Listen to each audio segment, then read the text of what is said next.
मेरा नाम विकास है। बड़ी ही परेशानी भरी जिंदगी गुजार रहा था। इतनी मेहनत करने के बावजूद भी इतने ज्यादा पैसे नहीं आ रहे थे कि घर का गुजारा ठीक से हो सके। उधर कर्ज ले लेकर मैं अपने घर का गुजारा कर रहा था। पिता, माँ और बहनों की जिम्मेदारी मेरे कंधे पर आ गई थी। क्योंकि मैं जवान था, हर कोई कह सकता था कि जवान बेटा कोई ऐसा काम क्यों नहीं करता जिसमें उसका फायदा हो। मैं तो मेहनत से पीछे नहीं था, हर तरह से मेहनत करने की कोशिश करता था। लेकिन शायद हम गरीब लोगों के लिए सिर्फ मेहनत करना ही बचा है। मैं जिन लोगों के साथ काम करता था उनको खूबसूरत लड़कियों की हमेशा तलाश लगी रहती थी। लेकिन खूबसूरत लड़कियां तो इस तरह से सड़कों पर टहलती हुई नहीं फिरा करती कि कोई उनको देखकर अपने झांसे में फंसा ले। और किसी को कैसे पता चलेगा कि किस घर में खूबसूरत लड़की है और किस घर में बदसूरत, और उन लड़कियों के घर वाले कैसे हैं। लेकिन मेरे पास एक बहुत ही अच्छा आइडिया था। मैंने अपनी पुरानी सी स्कूटर को उठाया और गली मोहल्ले में निकल पड़ा। क्योंकि मैं लड़कियों को इस तरह से अपनी बातों में ले लिया करता था।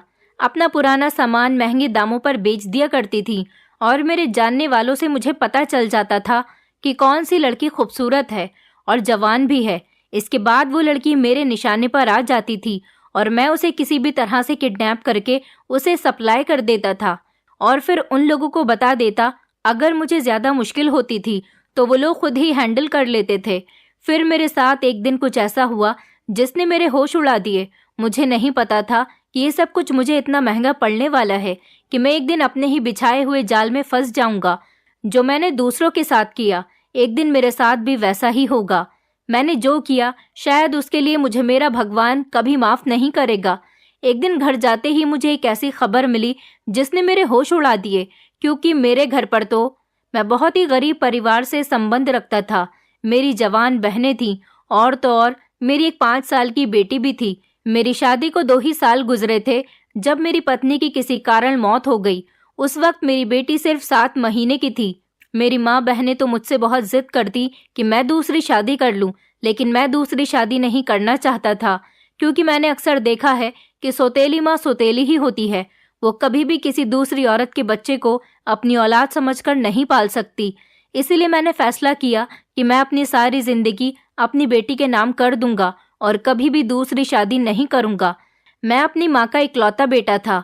मेरी 3 बहनें थीं और माता पिता थे। मेरे पिता बीमार रहते थे और मेरी माँ की भी किसी न किसी चीज की दवाई चलती रहती थी।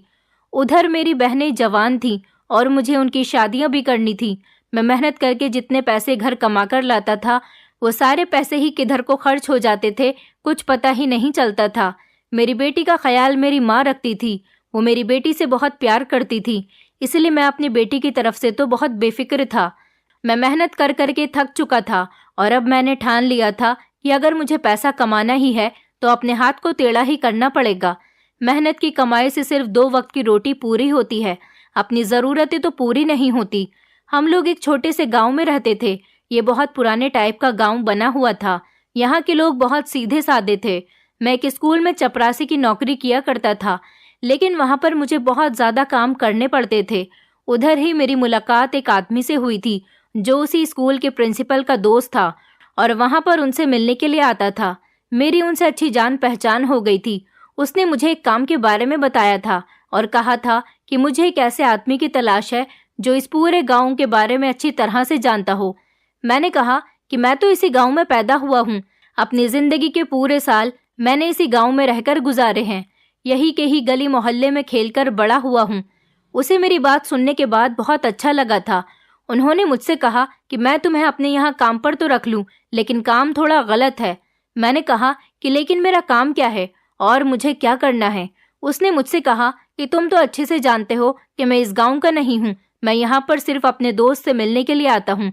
तुम्हारा काम सिर्फ इतना ही है कि तुम्हें यहाँ की खूबसूरत लड़कियों के बारे में पता करना है कि किस घर में कौन सी खूबसूरत लड़की रहती है। मैंने कहा कि ये बात मैं कैसे पता करूँगा कि कौन से घर में खूबसूरत लड़की रहती है। कुछ घरों के बारे में तो शायद मुझे पता चल भी जाए, लेकिन हर घर की रिपोर्ट तो मैं आपको लाकर नहीं दे सकता। उसने कहा कि यही तो तुम्हारा काम है। अगर तुम्हें पैसे चाहिए तो तुम्हें कुछ न कुछ करके हमें लड़कियों के बारे में बताना ही पड़ेगा। हम तुम्हें बहुत अच्छे पैसे देंगे, इतने अच्छे पैसे देंगे कि सिर्फ तुम्हारा घर ही नहीं चलेगा बल्कि तुम अपने और अपने घर वालों के सारे सपने भी पूरे कर सकोगे। पर तुम्हें ये आइडिया खुद ही निकालना पड़ेगा कि तुम्हें किस तरह से हर घर से इंफॉर्मेशन निकालनी है कि घर में खूबसूरत लड़की है। मैं परेशान भी हो गया था और बहुत ज़्यादा हैरान भी हो गया था। उसने मुझसे कहा कि अगर तुम्हारे पास कोई अच्छा सा आइडिया है तो फिर तुम मुझसे मिलने के लिए आ जाना। उसने मुझे एक कार्ड दिया था और उस कार्ड पर उस आदमी का मोबाइल नंबर और एड्रेस लिखा हुआ था।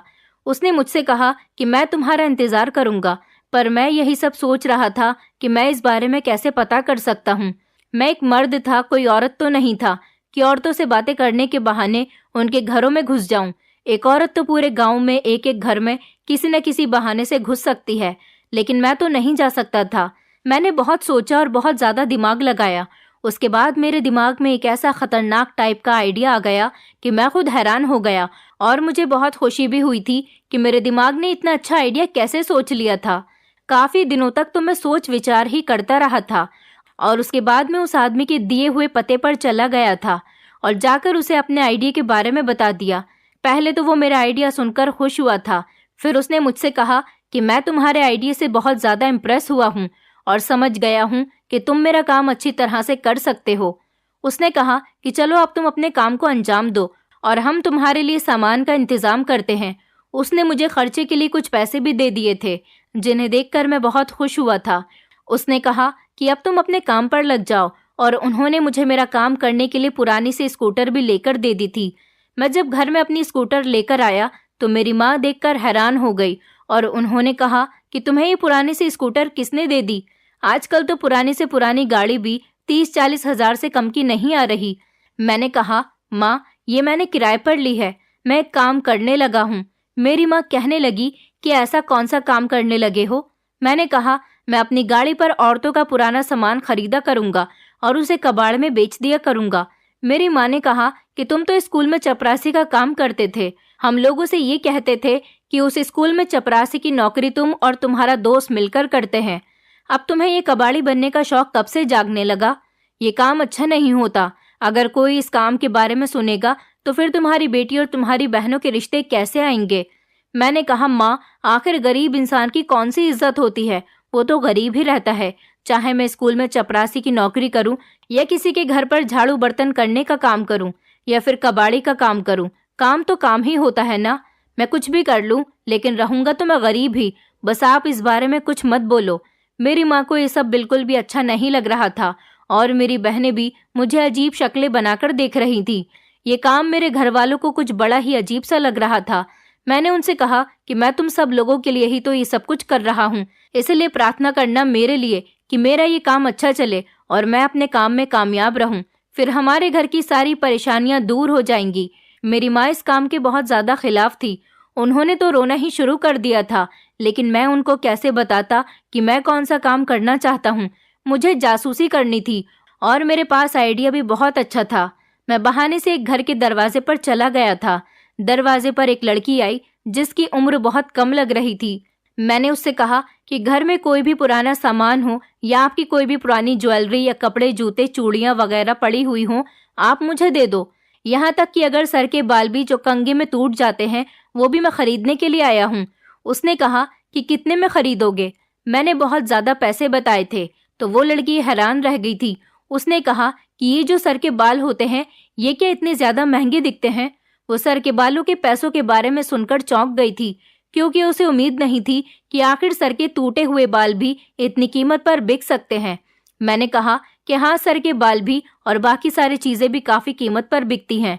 मैंने उसको एक लिस्ट पकड़ा दी और कहा कि इस लिस्ट में जितनी भी चीज़ें हैं वो भी मैं खरीद लेता हूँ। अगर आपके पास ये सारा सामान है तो वो मैं खरीद लूँगा। इसमें एक चीज़ ऐसी भी लिखी हुई थी जो हर औरत इस्तेमाल करती है और वो उसकी बहुत ही पर्सनल चीज़ होती है। वो ऐसी चीज़ होती है कि अगर ख़राब हो जाए तो औरतें उसे कूड़े में भी फेंक नहीं सकती, लेकिन अगर उनको ये पता चल जाए कि कोई बेकार चीज़ का भी खरीदार है तो फिर वो क्यों ना उसको बेच दे। थोड़ी देर के बाद ही 3-4 लड़कियां मेरे आसपास टहल रही थी और अपनी अपनी चीज़ें लेकर आ गई थी। उनके हाथ में बहुत सारा सामान था और कई लड़कियों के पास तो उनके सर के बाल भी मौजूद थे। सर के बालों का तो मैंने सिर्फ बहाना किया था, क्योंकि सबको पता है कि औरत के सर के टूटे हुए बाल काफ़ी महंगे बिकते हैं, लेकिन मुझे तो सिर्फ दूसरी चीज़ों से ही मतलब था। पर मेरा आइडिया तो बिल्कुल सही जा रहा था। मैं पुरानी चीज़ों को खरीदने के बहाने ही लड़कियों को दरवाजे तक बुलाया करता था। मैं अपने प्लान में कामयाब होता जा रहा था। मैं जिस घर के दरवाजे पर जाता तो मेरे काम के बारे में सुनकर हर लड़की अपना अपना पुराना सामान मुझे बेचने के लिए आ जाती थी। इस हिसाब से मुझे पता चल जाता था कि इस घर में कितनी लड़कियां हैं। इस घर में आने के बाद मुझे पता चला कि इस घर में 4 लड़कियां हैं और चारों ही लड़कियां अपना सामान लेकर दरवाजे पर आ गई थी। उनमें से एक लड़की तो बहुत ज़्यादा खूबसूरत थी। मैंने उन सब लड़कियों का सामान खरीद लिया था और उनको थोड़े ज़्यादा पैसे दे दिए थे। वो बहुत खुश हो गई थी और मेरे सामने ही खड़े होकर एक दूसरे को कहने लगी कि आज तो पुराना सामान बेचने के बाद काफ़ी सारे पैसे आ गए। हमें नहीं पता था कि लड़कियों की पुरानी चीज़ें इस तरह से बिक भी सकती हैं। ये औरत सिर्फ नाम की समझदार होती है। दरअसल तो औरत बहुत ज़्यादा बेवकूफ़ होती है, क्योंकि औरत की इतनी ज़्यादा ज़रूरतें होती हैं कि उसे हर टाइम पैसों की ज़रूरत पड़ जाती है, क्योंकि उसको बहुत सारा सामान खरीदना है। मेकअप, कपड़े, जूते, चूड़ी, घर का सामान और ना जाने कितनी ऐसी चीज़ें जो वो बाजार से लेती है, और उसे इन चीज़ों को खरीदने का बहुत शौक भी होता है। इसलिए औरत हमेशा लालची होती है, क्योंकि उसे सामान की बहुत ज़रूरत होती है और मुझे औरत की इसी कमज़ोरी का फ़ायदा उठाना था। मैंने इस घर का पता, घर का नंबर और इस घर में कितनी लड़कियां रहती हैं, इनमें से कौन खूबसूरत है और कौन बदसूरत है, ये सब कुछ मैंने एक डायरी पर पहले से ही नोट कर लिया था और वही सारी इन्फॉर्मेशन मैंने अपने मालिक को पकड़ा दी थी। वो तो बहुत खुश हो गए थे। उन्होंने कहा कि बस अब उनको उस घर से खूबसूरत वाली लड़की को गायब करना है। उनका काम यही है कि मैं उनको इन्फॉर्मेशन लाकर दूं और वो उन घरों से लड़कियों को गायब करवाएं। उन्होंने मुझसे कहा कि तुम इसी तरह से काम पर लगे रहो और जगह जगह जाकर देखो कि घर में कौन सी लड़की है और कितनी ज़्यादा खूबसूरत है। देखो, हमें सिर्फ सेहतमंद और खूबसूरत लड़कियों की ही तलाश है। किसी घर में अगर बदसूरत या पतली लड़की या फिर तलाकशुदा लड़की है तो हमें उसकी ज़रूरत नहीं है। अब ये तो हमारी नज़र है कि तुम किस तरह से आइडिया लगाते हो, लेकिन मर्दों की नज़र बहुत ज़्यादा तेज़ होती है। मर्दों को पता चल जाता है कि कौन सी लड़की जवान है और कौन सी शादीशुदा या फिर तलाकशुदा है, क्योंकि शादीशुदा औरतों की चाल कुंवारी लड़कियों से थोड़ी डिफरेंट होती है और ये बात सिर्फ मर्द ही आइडिया लगा सकता है। मैं भी तो सारी ज़िंदगी स्कूल में चपरासी बनकर रहा। वहाँ पर बहुत सारी लेडी टीचर्स होती थीं और बहुत सारी ऐसी माएँ होती थीं जो अपनी बच्चियों को स्कूल की छुट्टी पर लेने के लिए आती थीं। इसीलिए मैं शादीशुदा और कुंवारी लड़की में फ़र्क जानता था। मुझे आइडिया हो गया था और अपनी इसी चालाकी को इस्तेमाल मुझे करना था। अब मैं इसी तरह से घर घर जाता और लड़कियों को पैसों का लालच देता था कि उनकी कोई भी ऐसी चीज़ जिसे वो फेंकना चाहती हों या फिर जो उनके इस्तेमाल की ना हो, वो उसे मुझे बेच दें। इसके बदले मैं उनको ढेर सारे पैसे दूंगा। उनके पास अच्छा मौका होता था और वो अपना सामान बेचने के बहाने खुलकर मेरे सामने आ जाती थी। कुछ लड़कियां ऐसी थीं जो दरवाजे के पीछे खड़ी होकर बात करती थी। मुझे उनका चेहरा तो ठीक से दिखाई नहीं देता था, लेकिन मैं लड़कियों का हाथ देखकर ही समझ जाता था कि वो लड़की खूबसूरत है या नहीं। अक्सर लड़की के चेहरे का नक्शा खूबसूरत हो या नहीं, लेकिन जिस लड़की का रंग गोरा हो उसे खूबसूरत लड़की होने का ही नाम दिया जाता है। और औरत की खूबसूरती सिर्फ उसका चेहरा ही नहीं होती, ये तो हम सब जानते हैं। कुछ लोग काले गोरे में फ़र्क करने के बाद गोरे लोगों को ही पसंद करते हैं। दिन इसी तरह से गुजर रहे थे और मुझे ये काम करते हुए 4 महीने हो गए थे और मैंने अभी तक काफ़ी घरों के बारे में अपने मालिक को बता दिया था। वो तो अभी से ही बहुत खुश थे और मुझसे बहुत इम्प्रेस हुए थे। उनका कहना था कि तुम बहुत काम के आदमी हो, तुमने इतने दिनों में मेरा काफ़ी फ़ायदा करवा दिया है। तुम्हारी शक्ल भी ऐसी है कि कोई तुम्हारे ऊपर शक भी ना करे। इस तरह से हम पकड़े भी नहीं जाएंगे और हमारा काम भी होता रहेगा। मुझे मेरे महीने की सैलरी मिलती थी तो मैं बहुत खुश होता था। जो पैसे वो मुझे लड़कियों को देने के लिए देते थे, मैं उनमें से भी कुछ पैसे बचा लिया करता था। लड़कियां तो कम पैसों पर भी खुश हो जाती थीं। बेकार सामान के तो वो थोड़े से भी पैसे लेकर खुश हो जाती थीं। वैसे भी पैसे आते हुए किसी को बुरे नहीं लगते, और वो भी ऐसे सामान के जिसको आप इस्तेमाल ना करते हों और उनको आप फेंकना चाहते हों। मैं जब अपने पैसे लेकर घर आया तो मेरी माँ और बहनें बहुत खुश हुई थी। मैं घर आते ही सबसे पहले अपनी बेटी से बातें करता था। मेरे हाथों में बहुत सारे पैसे और अपने लिए गिफ्ट्स देखकर मेरी बेटी बहुत खुश हो जाती थी। मैं इतने ज़्यादा पैसे लेकर आता था कि मेरी माँ भी खुश हो जाती थी। जबकि मेरी माँ ने मुझे शुरू के दिनों में काफ़ी सारी बातें सुनाई थीं। उन्होंने कहा कि पहले तो इस घर में दाल रोटी चल रही थी, अब लगता है तुम्हारे काम की वजह से लोगों की बातें सुनने के बाद ही हमारा पेट भर जाया करेगा। अब हर महीने मैं अपने घर पर सारा राशन भरवा दिया करता था, अपनी बहनों को भी काफी सारे पैसे दिया करता था और अपनी बेटी के लिए भी नए नए कपड़े लेकर आता था। अब मेरी माँ और बहनें बहुत ज्यादा खुश रहती थी, किसी को भी किसी चीज की कोई कमी नहीं रही थी। मेरी माँ मेरे हाथों में बहुत सारा सामान देखकर हैरान हो जाती थी और उन्हें अपनी आंखों पर विश्वास नहीं होता था, क्योंकि उन्हें कभी उम्मीद ही नहीं थी कि इस तरह से हमारे घर के हालात भी इतनी जल्दी बदल सकते हैं। मैं इतना ज्यादा सामान लेकर आता था कि मेरे घर वाले खुश हो जाते थे। मेरी माँ और बहनों को अब किसी चीज की जरूरत नहीं होती थी, मैं घर में ही उनके लिए सारी फैसिलिटीज मौजूद कर देता था। मेरी माँ कहती थी कि जब से तुमने ये काम करना शुरू किया है हमारे दिन अच्छे गुजरने लगे हैं। माँ को अपनी आंखों पर यकीन नहीं होता था कि मैं इतना ढेर सारा सामान लेकर आता हूँ।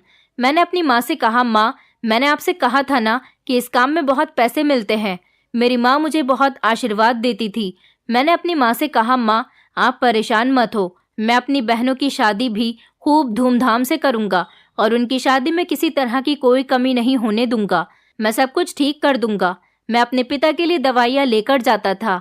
धीरे धीरे अब मेरे पिता भी ठीक होने लगे थे। मैंने अपने माता पिता को तसल्ली दी कि अब आप लोगों को परेशान होने की जरूरत नहीं। मेरी माँ ने कहा, लेकिन बेटा मुझे तुम्हारा काम कुछ छोटा सा लगता है। मैंने कहा, माँ काम से क्या मतलब है, काम छोटा हो या बड़ा काम हो, काम तो काम होता है और वैसे भी हमें छोटे या बड़े काम से मतलब नहीं होना चाहिए, हमें तो पैसों से मतलब होना चाहिए।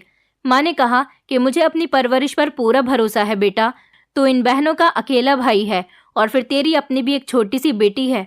तूने अपनी बेटी और हम लोगों की खातिर दूसरी शादी नहीं की। तू हम सब लोगों का कितना ख्याल रखता है। भगवान तुझे एक दिन कामयाब जरूर करेगा। मेरा आशीर्वाद हमेशा तेरे साथ है। मुझे पता है कि तू हम सबके लिए ही सब कुछ करता है। तू हमेशा मेहनत से ही काम करेगा, चाहे कुछ भी हो जाए। माँ की बातें सुनकर मुझे थोड़ा अजीब सा लगने लगा था, क्योंकि इस बार मैं मेहनत नहीं कर रहा था। मैंने मेहनत से बहुत पैसा कमा लिया, लेकिन मुझे मेहनत करने से भी कुछ भी वसूल नहीं होता था। मैंने तो सिर्फ पैसे कमाने का छोटा सा रास्ता बना लिया था और इसी से पैसे आ रहे थे। मैंने अपनी बेटी को भी थोड़े से पैसे दिए और अब तो मैंने अपनी बेटी का स्कूल में एडमिशन भी करवा दिया था। वो पढ़ने के लिए जाने लगी थी। मेरे घर वालों के चेहरे खिले खिले से रहने लगे थे। मेरी जिंदगी पूरी तरह से बदल कर रह गई थी। अच्छा लगता था इस तरह से पैसे कमाना। पहले तो घर की दाल रोटी ही बड़ी मुश्किल से पूरी होती थी, ऊपर से किसी को पैसे देने का तो सवाल ही पैदा नहीं होता था। दिन इसी तरह से गुजर रहे थे। जिंदगी भी अच्छी गुजर रही थी। मैं खुद भी खुश था और मेरा परिवार भी। ये काम करने से मुझे खूबसूरत खूबसूरत लड़कियां भी देखने के लिए मिल जाती थी। एक लड़की तो बहुत ही लालची थी। उसने अपनी सारी पर्सनल चीजें निकालकर मेरे हाथ में पकड़ा दी थी, लेकिन जब मैंने उसे देखा तो मैं हैरान रह गया। वो तो बहुत ही ज्यादा दुबली पतली सी थी, बिल्कुल भी खूबसूरत नहीं लग रही थी। वैसे तो दुबली पतली लड़कियां खूबसूरत लगती हैं, लेकिन वो इतनी अच्छी नहीं थी। ऐसा लगता था कि उसे कोई बहुत बड़ी बीमारी है और मेरे मालिक को ऐसी लड़कियों में कोई इंटरेस्ट नहीं था। मैंने उस लड़की का सामान खरीदने के बाद उसे पैसे भी कम दिए थे, क्योंकि मुझे भी उस लड़की में कोई इंटरेस्ट नहीं आया था और मैंने अपने मालिक को भी इस लड़की के बारे में नहीं बताया। मेरा काम इसी तरह से चलता रहा। एक दिन मेरी माँ ने मुझे बताया कि अब तो तुम्हारा काम अच्छा चलने लगा है, तुम्हारी बहन के लिए एक रिश्ता आया है, तुम कहो तो मैं उसके लिए बात करूं। मैंने अपनी माँ से कहा, ठीक है आप बात कर लो, लड़का अमीर होना चाहिए, मुझे कोई परवाह नहीं है, बस मेरी बहन उस घर में खुश रहनी चाहिए। मैं अपनी बहन की शादी धूमधाम से करूंगा, क्योंकि जिसके साथ जिंदगी गुजारनी है वो ठीक होना चाहिए। मेरी माँ ने कहा कि मेरी भी यही सोच है और तुम्हारे पिता भी यही चाहते हैं कि इसी घर में तुम्हारी बहन का रिश्ता हो जाए, क्योंकि ये लोग खाते पीते लोग हैं। मेरी माँ बताने लगी कि बेटा तुम्हें पता है, हमारी गली के नुक्कड़ पर जो एक घर है, उनकी बेटी को किसी ने किडनैप कर लिया। मैं ये बात सुनकर हैरान रह गया था, क्योंकि उनकी बेटी के बारे में ही तो मैंने अपने मालिक को बताया था और फिर उनके कहने पर उसे किडनैप भी करवाया था। मैंने अपनी माँ से कहा, अच्छा ये सब कब हुआ? मेरी माँ ने कहा, मुझे नहीं पता बेटा, उनकी बेटी कब गायब हुई, लेकिन मुझे कल पता चला। बेचारों की एक ही बेटी थी और थी भी बहुत खूबसूरत। उसके माता पिता का तो रो रो कर बुरा हाल हो गया।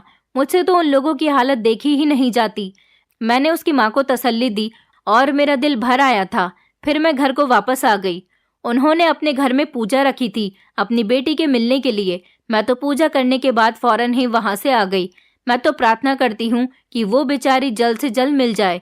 पता नहीं ये कौन से ऐसे लोग होते हैं जो लोगों की जवान बेटियों को किडनैप कर लेते हैं। भगवान ऐसे लोगों को जरूर सजा देगा। मैं खाना खा रहा था। अपनी माँ की ये बात सुनकर अचानक से मेरे हलक में निवाला अटक गया। मैंने कहा, माँ छोड़िए ना, किसी को ऐसा नहीं कहना चाहिए। मुझे पता है वो लड़की खुद ही घर से भाग गई है और फिर उसके घर वाले अपनी इज्जत बचाने के लिए लोगों से कह रहे हैं कि किसी ने उनकी बेटी को किडनैप कर लिया। मेरी माँ ने कहा, हाँ तुम ठीक कह रहे हो, ऐसा भी हो सकता है। आजकल होने को क्या नहीं हो सकता। लेकिन मुझे पता है कि वो लड़की बहुत शरीफ थी और बहुत अच्छी थी। मेरी माँ ने कहा, बेटा अभी तू भी जवान है, तेरी ज्यादा उम्र नहीं हुई है और तू अच्छा कमाने लगा है। मैं चाहती हूँ कि तू भी शादी कर ले। आखिर इस तरह से कैसे अपनी जिंदगी गुजारेगा। तेरी बहन की एक दोस्त है, वो बेचारी विधवा हो गई। मैं चाहती हूँ कि तेरी शादी उसके साथ कर दूं। मैंने अपनी माँ से साफ इनकार कर दिया और कहा कि मैं अभी शादी नहीं करना चाहता, बल्कि मैं शादी ही नहीं करना चाहता। मैं सारी उम्र अपनी बेटी के साथ रहना चाहता हूँ। मेरी माँ कहने लगी कि बेटा इस तरह से तू जिंदगी नहीं गुजार सकता, एक बार मेरी बात मान ले। मैं तो अपनी माँ की बात इसलिए नहीं मानता था क्योंकि मैं अपनी पत्नी से बहुत प्यार करता था। वही दुनिया को छोड़कर चली गई। मैंने उससे वादा किया था कि मैं उसके अलावा कभी किसी को नहीं चाहूंगा। मेरे दिल में आज भी वही बसी हुई है।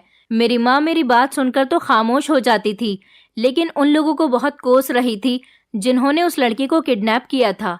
मुझे अपनी माँ की बातें सुनकर बड़ा अजीब लगा, लेकिन ये जो अमीर लोग होते हैं उन्हें किसी की बद्दुआ नहीं लगती।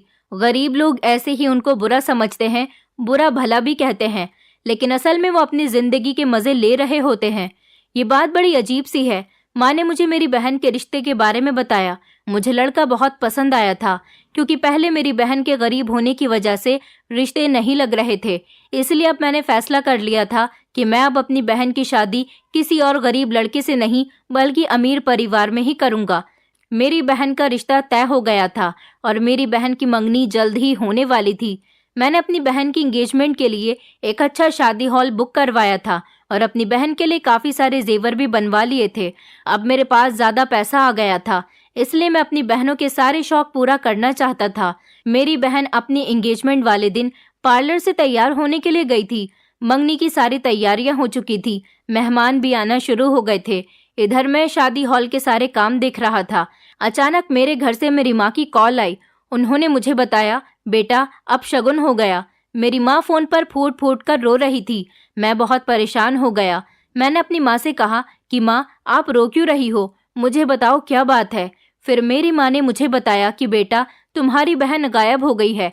इधर मेहमान आ चुके थे और मेरी बहन के ससुराल वाले भी मंगनी की रस्म करने के लिए इंतजार कर रहे थे। मेरी माँ मेरी बहन को ढूंढने के लिए यहाँ से निकल गई थी और वो अभी तक उसको ही ढूंढ रही थी। इधर मेरे पिता को भी ये बात पता चल गई थी, तो उन्होंने भी मेरी बहन को ढूंढना शुरू कर दिया और मुझे ये बात सबसे आखिर में बताई, क्योंकि मैं यहाँ के इंतजाम में लग रहा था और मेरे मोबाइल पर कॉल भी नहीं लग रही थी। मेरी वही बहन गायब हो गई थी जिसकी एंगेजमेंट थी। बहुत बुरा हो गया था और मैं जानता था कि मेरी बहन कहाँ है, लेकिन अपनी बहनों के बारे में तो कभी मैंने अपने मालिक को नहीं बताया था। जबकि मेरी 3 बहनें थीं और तीनों ही बहुत खूबसूरत थी। मेरी बहन को हमें ढूंढते हुए लगभग 4-5 घंटे हो गए थे और हार मानकर फिर मैं अपने मालिक के पास गया।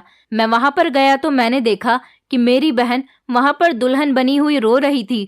मुझे देखते ही उसके होश उड़ गए और वो मुझसे लिपटकर जोर जोर से रोने लगी। मैंने मालिक से कहा, मालिक आपको शायद गलतफहमी हुई है, ये लड़की मेरी बहन है।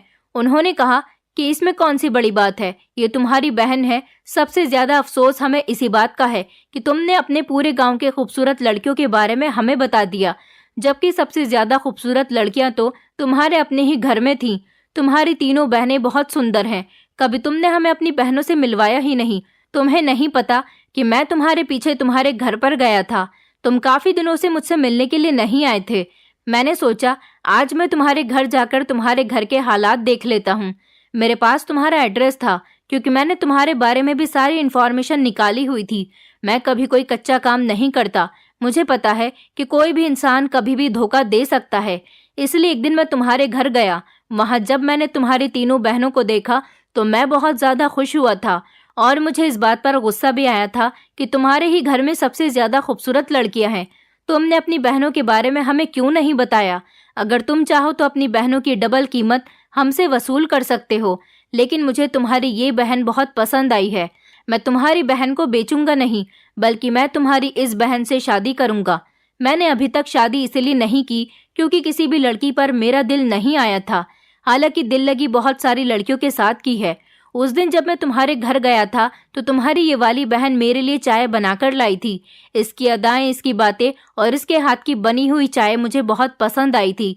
मैं तो इस पर फिदा हो गया हूँ। मैं तुम्हारी बहन से शादी करना चाहता हूँ।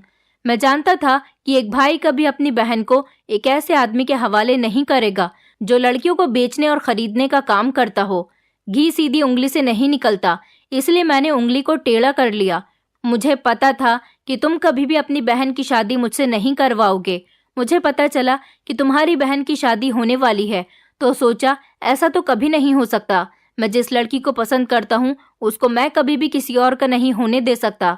इसलिए मैंने इसको रास्ते में से ही किडनैप करवा लिया। अब तुम खामोशी से अपनी बहन की शादी मेरे साथ करवा दो, वरना बहुत गलत होगा। मैंने मालिक के ऊपर हाथ उठा लिया और कहा कि घटिया आदमी, तूने मेरी बहन पर ही नजर डाल दी, मैं तुझे जान से मार दूंगा। मालिक के आदमियों ने मुझे पकड़ लिया और मेरे सर पर पिस्तौल तान दी। मेरी बहन चिल्ला चिल्लाकर रो रही थी क्योंकि उसे बहुत डर लग रहा था। जब उसने ये सारी बातें सुनी तो वो और ज्यादा रोने लगी थी क्योंकि वो समझ गई थी कि मैं किस तरह का काम करता था। आज मैं बहुत बुरी मुसीबत में फंस चुका था। मालिक ने कहा कि मुझे जो चीज़ पसंद आती है उसे मैं हासिल करके ही रहता हूँ, चाहे मुझे उसके लिए किसी की जान ही क्यों ना लेनी पड़े। मुझे तुम्हारी बहन बहुत पसंद है, मैं तुम्हारी जान भी ले सकता हूँ और किसी भी हाल में तुम्हारी बहन से शादी करके ही रहूंगा। मैंने कहा प्लीज मालिक, ऐसा मत करो, मेरी बहन को छोड़ दो, इसमें इसकी कोई गलती नहीं। तुम चाहो तो मैं तुम्हारा ये काम छोड़ सकता हूँ। तुमने जितने पैसे आज तक मुझे दिए हैं मैं सारे पैसे तुम्हें वापस लाकर दे दूंगा, लेकिन प्लीज मेरी बहन की जिंदगी बर्बाद मत करो। मालिक जोर जोर से हंसने लगा और उसने कहा कि तुम्हें क्या लगता है कि मैं तुम्हारी बहन को इतनी आसानी से छोड़ दूंगा? ऐसा कभी नहीं हो सकता। मैं बहुत ज्यादा परेशान हो गया था। अब मुझे अपनी गलती का एहसास हो रहा था कि मैंने कितनी लड़कियों की जिंदगी बर्बाद की थी, कितनी लड़कियों को मैंने सप्लाई करवाया था। वो सारी लड़कियां अपनी बेबसी पर कितना रोती होंगी। आज जिस तरह से मेरी बहन रो रही थी और उनकी तो इज्जत पर भी दाग आ चुका होगा, जबकि मेरी बहन की तो सारी जिंदगी ही तबाह होने वाली थी। मुझे आज अपनी बहन में वो सारी लड़कियां नजर आ रही थीं जिनकी जिंदगी मैंने अपने हाथों से बर्बाद करवाई थी। वो भोली भाली गांव की सीधी सादी मासूम लड़कियां जो मेरी उल्टी सीधी बातों में आ जाती थीं। मुझे उन पर बहुत ज्यादा अफसोस हो रहा था और मैं अपनी फूटी किस्मत पर रो रहा था। वो आदमी मेरे ही सामने मेरी बहन से शादी करने जा रहा था, लेकिन वो तो अच्छा हुआ कि अचानक पुलिस मौके पर आ गई और पुलिस ने वहां आते ही सबको हिरासत में ले लिया। पुलिस ने उस जगह को चारों तरफ से घेर लिया था। हम में से कोई भी भागने की कोशिश नहीं कर सकता था क्योंकि किसी ने उनको खबर दी थी कि ये आदमी इस जगह पर छुपा हुआ है। ये कोई छोटा मोटा आदमी नहीं था, ये एक बहुत बड़ा बदमाश था जिसके अंडर में बहुत सारे लोग काम करते थे। पुलिस काफी सालों से इसकी तलाश कर रही थी और अलग अलग शहरों में जाकर ये इसी तरह से अपना बिजनेस करता था। अब की बार इसने मुझे निशाना बनाया था और हमारे गांव की लड़कियों को विदेशों में बेच रहा था। इसने मेरी बहन की जिंदगी बर्बाद करने का फैसला कर लिया था, लेकिन पुलिस ने आते ही सबको पकड़ लिया। हालांकि मैं भी इस काम में शामिल था, इसलिए मेरी सजा भी बनती थी। मुझे भी अरेस्ट कर लिया गया। मेरे माता पिता सिर्फ एक बार ही अगले दिन मुझसे जेल में मिलने के लिए आए थे। मेरी माँ ने तो मुझे थप्पड़ मारा और मेरे पिता ने भी मुझे बहुत उल्टी सीधी बातें सुनाई। उनको लगता था कि उनका सीधा साधा बेटा कभी कुछ गलत नहीं कर सकता, लेकिन उन्हें नहीं पता था कि उनका बेटा पैसों के लिए काफी सारी लड़कियों की जिंदगी बर्बाद कर चुका था। मुझे अपनी गलती पर अफसोस हो रहा था। गांव के सारे लोगों को ये बात पता चल गई कि मैं ही सामान खरीदने के बहाने से उनके घरों में जाता था और इस गिरोह को लड़कियों की खबर लाकर देता था। फिर यही गिरोह उन लड़कियों को किडनैप करवा लेता था। मेरे माता पिता की खूब बदनामी हुई थी। मेरे माता पिता बहुत ज्यादा अफसोस में आ गए थे और उनका कहना था कि हमने तेरी परवरिश ऐसी नहीं की थी। हमें तो अपनी परवरिश पर गर्व था, पर हमें क्या पता कि हमारा बेटा इस तरह से गलत काम में पड़ गया था। मेरी माँ बहुत ज्यादा रो रही थी। उन्होंने कहा कि कि पहले जो दाल रोटी हम खाते थे वो इज्जत की होती थी और तेरी मेहनत की कमाई की होती थी, लेकिन अब तो तू अगर हमें 56 भोग भी खिलाएगा तो वो भी हमारे लिए बेइज्जती के हैं। मेरी माँ ने कहा कि मैं तुझसे सारे रिश्ते नाते खत्म कर देती हूँ। तूने कम से कम ये तो सोचा होता कि तू दूसरों की बेटियों की जिंदगी तबाह कर रहा है। भगवान तुझे तेरे किए की सजा कभी भी दे सकता है। तेरी भी बहनें हैं, हालांकि तेरी एक छोटी सी मासूम सी बच्ची भी है, उसकी भी जिंदगी बर्बाद होने में ज्यादा टाइम नहीं लगेगा। अब तू जेल में रहेगा तो तेरी बेटी का क्या होगा? वो बेचारी मासूम अभी कुछ जानती भी नहीं है। मेरी माँ ने कहा कि तू कम से कम अपनी बेटी के बारे में ही सोच लेता। तूने गांव की बेटियों की जिंदगी तबाह नहीं की, बल्कि अपने ही परिवार की जिंदगी बर्बाद कर दी है। तूने हमें कहीं मुंह दिखाने काबिल नहीं छोड़ा। हम गरीब जरूर थे, लेकिन हमारी इस गांव में बहुत इज्जत थी। तूने हमसे हमारी इज्जत छीन ली। मेरी माँ सारी बातें मुझे सुना रही थी और मैं शर्मिंदा होकर अपनी माँ की सारी बातों को सुन रहा था, क्योंकि मेरी वजह से उनकी खूब बेइज्जती हुई। इधर मुझे 12 साल की सजा हुई थी। मेरे माता पिता के पास मेरी कमाई के काफी सारे पैसे थे। वो लोग चाहते तो मुझे जमानत पर रिहा भी करवा सकते थे, लेकिन मेरी माँ ने कहा कि ये तेरी सजा है जो तुझे भुगतनी ही होगी। अपनी 12 साल की कैद पूरी करने के बाद जब मैं अपने घर पर गया तो मुझे पता चला कि मेरी माँ और मेरे पिताजी इस दुनिया में नहीं रहे। इस सदमे ने उन्हें खत्म कर दिया। मेरे जेल जाने के 1-2 साल तक ही वो जिंदा रहे, उसके बाद वो मर गए, क्योंकि पूरे 12 साल ना मेरी बहनों ने मुझे पलटकर देखा था और ना ही मेरे माता पिता ने और ना ही मेरी बेटी ने। सब लोगों ने मुझसे रिश्ते नाते खत्म कर दिए थे। मुझे बहुत ज्यादा अफसोस था और मैं अपनी किस्मत पर फूट फूट कर रो रहा था। मेरे माता पिता इस दुनिया से जा चुके थे। बहनों का हाल भी नहीं पता, वो बेचारी कहाँ गई और उनके साथ क्या हुआ। किसी भी गांव वाले ने मुझे पहचानने के बाद मुझसे ढंग से बात तक नहीं की, क्योंकि कोई भी इंसान इस हादसे को भूला नहीं था। हर कोई मुझे जानता था। अब मैं दूसरे शहर में आ गया हूँ। मेरी बेटी भी कहाँ है? मुझे अपनी बेटी के बारे में भी कुछ भी नहीं पता चला। मैं आप लोगों से रिक्वेस्ट करना चाहता हूँ कि कभी भी किसी गैर कानूनी काम करने से पहले अपनी तरफ देख लेना चाहिए, क्योंकि आगे चलकर अपना ही किया हमें भुगतना पड़ता है। किसी गैर कानूनी तरीके से पैसे कमाना बहुत बड़ा जुर्म है। मैं नहीं चाहता कि जैसी हालत मेरी हुई है वैसी ही आप लोगों में से किसी की भी हो। भगवान हर इंसान को उसके किए की सजा इसी दुनिया में ही दे देता है। मुझे मेरे किए की सजा मिल गई और इतनी बुरी मिली कि मैंने कान पकड़ लिए कि मैं कभी भी किसी की बेटी के साथ इतना गलत नहीं करूंगा। वो बेचारी लड़कियां जिनको मैंने सप्लाई करवाया था, वो ना जाने किस तकलीफ से गुजरी होंगी, उनके साथ क्या क्या किया गया होगा। मेरे साथ साथ मेरा पूरा गिरोह अरेस्ट कर लिया गया था, लेकिन शायद उन लोगों को अपनी गलती का इतना पछतावा नहीं था, क्योंकि उनका ये पुराना बिजनेस था। लेकिन मुझे अपनी गलती पर बहुत पछतावा था। मैंने अपनी नौकरी के साथ साथ अपने पूरे परिवार को भी खो दिया था। अब तो मैं पागलों जैसे जिंदगी गुजार रहा हूँ। हर कोई मुझे भिखारी और पागल समझता है और इसीलिए मुझे पागल खाने में भर्ती करवा दिया है। मैं चलते चलते एक शहर में आ गया था और इसी शहर के पागल खाने में भर्ती हूँ और यहीं से बैठकर मैं अपनी कहानी को लिख रहा हूँ। दोस्तों, उम्मीद करती हूँ आपको हमारी कहानी पसंद आई होगी। कहानी पसंद आई है तो वीडियो को लाइक करें, चैनल पर नए हैं तो चैनल को सब्सक्राइब करें और हाँ, नोटिफिकेशन बेल को जरूर दबाएं ताकि अगली अपडेट सबसे पहले आपको मिले।